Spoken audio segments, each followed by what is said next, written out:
ఆయన నామాన్ని మన నోట నుండి ఉచ్చరించడం జరగాల. ఎప్పుడైతే ఆయన నామం మన నోటి నుండి వచ్చిద్దో, వెళ్ళిపోయే యేసు ప్రభు కూడా ఏం చేస్తాడు? ఆగుతాడు అంతే. ఎరుకోలు ఆగాడా లేదా?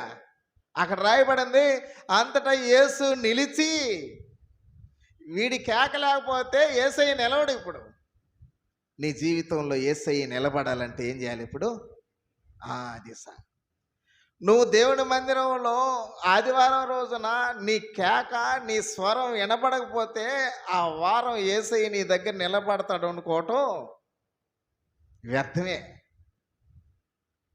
ఆ వారం ఆశీర్వాదం పోగొట్టుకున్నావన్న సందర్భానికి రా నువ్వు. ఇప్పుడు యేసయ్య నిలిచి రెండో ఆశీర్వాదం ఏం చేశాడు? దగ్గరకు తీసుకొని రమ్మన్నాడంట. ఎంత ఆశీర్వాదం! ఈ